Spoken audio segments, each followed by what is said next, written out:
Welcome back to the Fan Channel Review. Hit the like button, subscribe, and remember to go and follow, subscribe to, and support all of the content creators you see on today's show. Big shout out to Stocks FC. If you're not playing on that platform yet, what are you doing? It's amazing. Get you and your friends involved now, and everyone who signs up will go into the prize draw to win a PlayStation 5 courtesy of the Football Terrace. You can scan the QR code or click on the link below.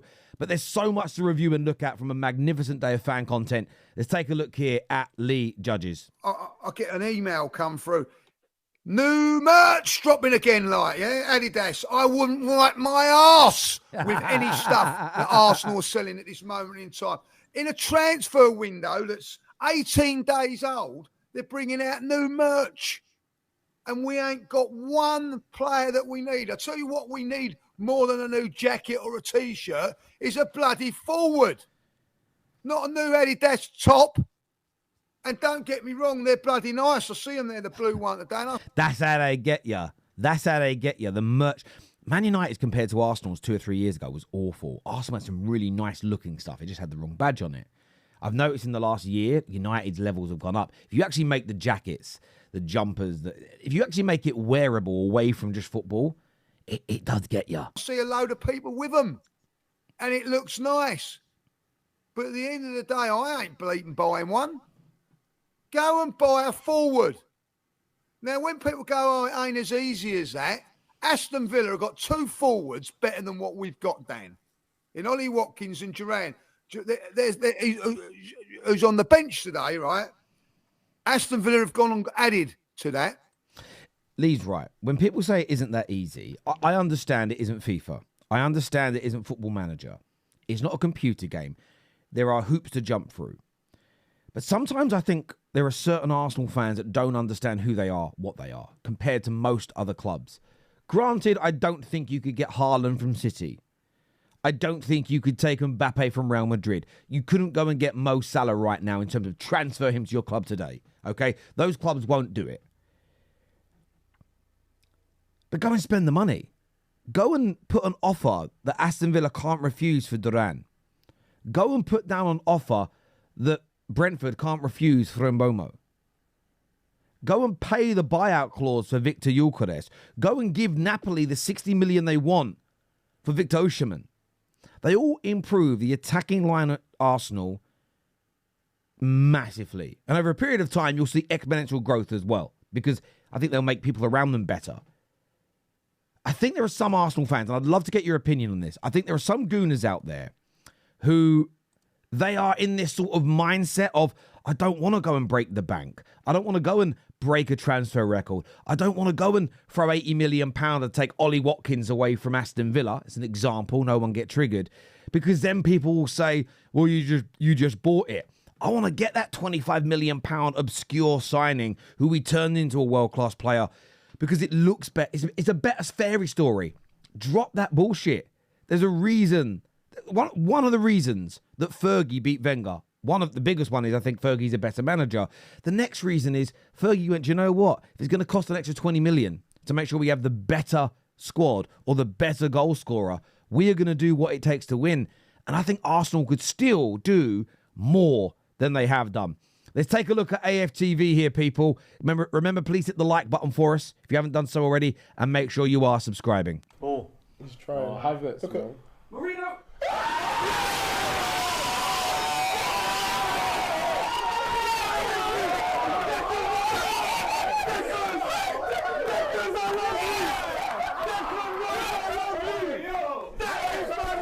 It was really good by Declan Rice what he did, by the way. Let's see it out. Let's see it out.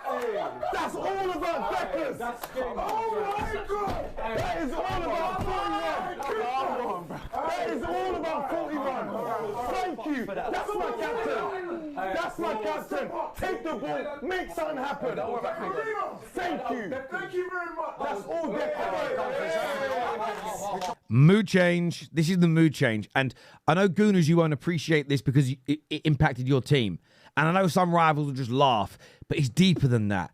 This is why fan content for me is so much better than the mainstream media. Did that come off out of his hand? Come off his arm, innit? The denial curve begins. Come off out of his hand. Off his hand. It's hit his arm. Bro, VAR, look at this, bro. I think it's off his hand. No, he moved it instead. He moved it in. He even moved it like that. He moved it in. No, he might come off his belly. I'm being optimistic. He might come off his belly. He might come off his belly. They're gonna No, he moved out the way. It's off his hip. But he moved Are out the you way. blind, bro? Are you fucking blind, bro? I want the goal, bro. Making, it's in his hand, you're saying hit. That's not a goal, you know. What? No! I'm saying, bro. You're watching it, and you're saying it's hitting his hip. He's walking off.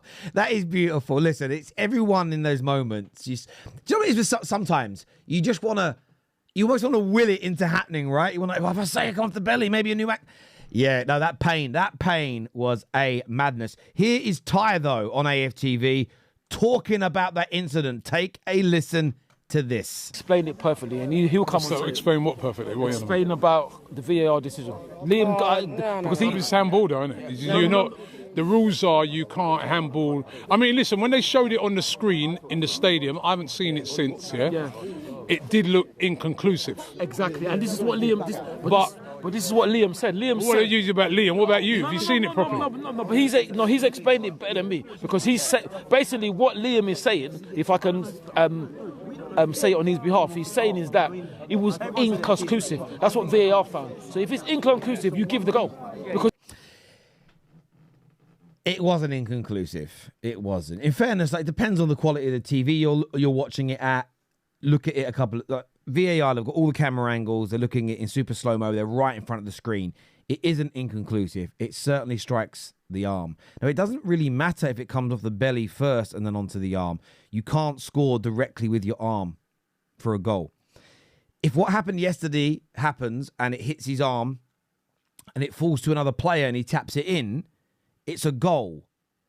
But it's not inconclusive. I get Ty, wants the excuse. Okay, but it isn't. It was rightfully disallowed. There's no doubt about that whatsoever. But thoughts on what Ty had to say here, leave your comments below. Now, you all know I'm a big believer in the football gods. And I saw a man at 2-0, an Arsenal fan. I'm going to get you his name here before I play his video. At 2-0, Stephen R. Power. Okay, at 2-0, he tweeted, these were the words, "I love it when Villa get battered." Now, this is an Arsenal fan at 2-0, giving it the big one, didn't keep his powder dry. This is my man at full time. Take a little listen. It's like a fucking Houdini magical spell, some sort of Pocahontas Disney movie. How lucky Aston Villa are. Every time they play us, they got this like magic little wand where they get these Houdini results. And I'll tell you what, it's really pissing me off. I'm sick and tired of it. A fucking heartbreaking night. Do you know what I love about it? It's raw and it's real. And he's in a boozer. He's like, I'm going to get myself a pint of Peroni. I'm going to drown my sorrows before getting back to my life. But it's also that feeling knowing that you tempted that fate. If he hadn't have tweeted, maybe they would have won. That's how I view the world. This happens every week. This is why I think I'm right about the football gods. Every single week I come across a creator who gives it the big un too early, that ends up being on the losing side, or the team that's disappointed. Keep your powder dry. We've got to learn. We've got to get better. The football gods don't like it. But I did. I really, really did enjoy this. Now, what I will say as well is a lot of people out there talk about no one's scared of Arsenal. No one cares about Arsenal. We're not worried about what Arsenal might do. And I can prove in a moment that that is inconclusive. But before we do that, I want to shout out Stocks FC. Love this platform, as I've told you before, using it on a daily basis. You can sign up now and get your free 5 stocks for you to start with, for you to play with. You don't need to invest or place any money in there. Have a go with the free stocks, see how they do for you, learn about the platform, and then build your strategy for a little bit of fun. Don't use this platform and think I'm going to become a millionaire or a billionaire. Never going to happen. It is simply for some fun. Scan the QR code. It takes you through to the website. As you know, you can claim your free stocks once you get yourself signed up. Over 20,000 users now on the platform, which is amazing. And you can see here the IPOs. It's just cut. Oh, look at that. He sold so many already. Alison Becker, look at that. 6,000 stocks already sold. What you really want to go to, though, is scroll down and look here at the people that have grown recently. And this helps you build your strategy. So if you look at the change in the last 24 hours, Richarlison is now back, so people are looking at him. Chaplin's grown. As an example, you've got Ismail Assar, who's had a big increase recently. Smith Rowe, still relatively cheap. And you want to really look at building your strategy over the course of time. Clivett yesterday, I mean, look at young Justin Clivett's value. You actually click on him as an example, and this will, you better break this down a little bit more. You can see my mistake. I just clicked on the wrong thing. It shows you I don't edit these. Let me just scroll back down and find Justin Clivett again. Let me just go to the change and find Justin Clivett, because this is what I mean by building strategies. Let me find the man. There he is. And this is what's really important. You can see here, he has grown by 60% versus his sale price. You can see it on there. So he may not be an individual now that you want to put money into. But looking for players like him, players that you can build on, that come out and they're relatively cheap, that you think people are not that keen on, but you are going to put stocks in. I've got stocks in that player. So look, give it a go. Have a little play, scan the QR code on the screen now and get yourself signed up. It is a great amount of fun. Now, as I mentioned, people act like Arsenal are nobodies. We're not scared. We were never scared of them. We were never threatened by them. We don't hate them. They're irrelevant. And I'll be honest with you, I know some of it's banter. At the same time, if it was true, why would people do hate watches? Here is Husam, along with something in the region I counted yesterday, because I do love fan content, about 30 to 40 content creators doing hate watches. How can you do hate watches for teams that you don't hate or care about?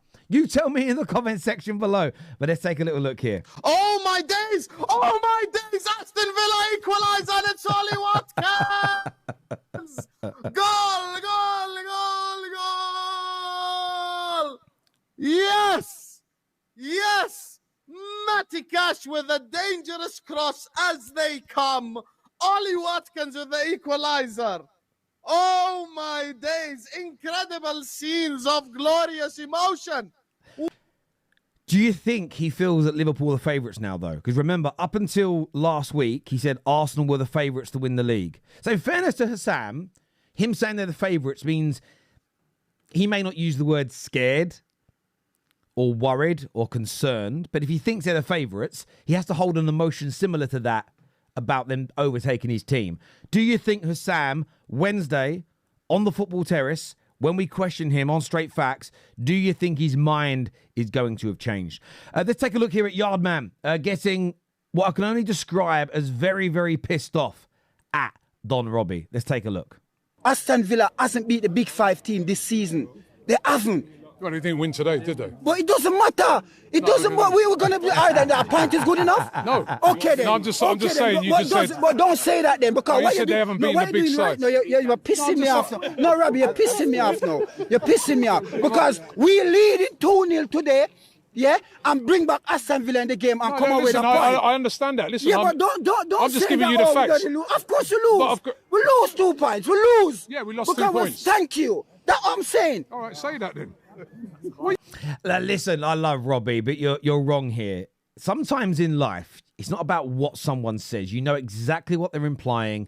You know exactly. I called Sim out the other day on our poker show when he was sort of talking about his team and the injuries they've had and the lack of availability, but he wouldn't apply that to other teams. And I'm like, what are you implying here? That without those injuries, you're better than these clubs? No, I'm not saying that. Well, what are you saying then? Like, sometimes you know that's what people are doing, but they don't actually say it. It also works in reverse. We all knew what Yardman meant here. They may not have beaten Arsenal in terms of a W on the statistics, but they beat Arsenal. they took 2 massive points off them and made it even harder for them to win the league. So jumpy today. Just calm down, man. Because I want to win Premier League. So do I. I think everybody here. Listen. No. Everybody here wants. Everybody here don't want to see that. Everybody here want to see us competing. Oh, as long as we're competing, as long as we last season we only lose by 2 points. The season before a point. That's all I freaking hear every season. That's all I've been hearing. We never hear that. You know what? It's time for we to look over there. It's fucking Wenger over there lifting the Premier League title. So we used to lifting title. It's not like say we're a club like Tottenham who don't know nothing about winning title. I understand where Yardman's coming from here. I do. At the same time, though, I think the same thing that I said and defended him in the beginning is you're not listening fully to what people say. And we all are guilty of this. I'll give you an example. I had a gooner message me yesterday and he said, when are you going to start criticising Arsenal? I said, when are you going to start watching more of my content? He said, what do you mean? I said, well, if you look at multiple match reactions in the last few months, I've criticised Arsenal for a lot of this season. Oh, I just thought you always said good things about them. I said, that's because you'll hear one bit of praise within a show and your head switches off. And we all do it. We're all guilty of this. I've listened to people, they'll say one thing and it triggers me. And then suddenly, for maybe the next 5 minutes, I'll stop listening because I'm boiling up on that point. We all are guilty of it. And I think the Arsenal fans that say they're happy to be competing still want to win the league. Their point of view is simply, I'm really happy we're competing. We're up there. We're in and around winning it. I don't want to make huge change like getting rid of the manager and the coaching staff because we're competing and I think we can get over the line. That's not the same as saying I don't want to go one step further. Equally, those people don't listen to individuals like Yardman who say, we are really close. I enjoy competing, but I think the way to get over the line is to change manager. The problem is, I've said it for weeks now, it's a battle of ideologies. How do I know this? Because I am guilty as well. I'm not sitting here pretending that I don't do it. We all do at times. It's why fan content is so amazing, because it is real, it is raw, it is emotional, it isn't scripted, and it's simply better than the mainstream media. Those 5 reasons truly, truly matter. As ever, though, I want your thoughts, feelings, opinions, and comments down below. Remember to go and check out Stocks FC if that's something you fancy playing. Let me know if you do. Let me know, by the way, in the comment section, who you got as your 5 free stocks. I would love to know. Until next time, take care, goodbye, God bless, and we'll see you all again soon. Peace!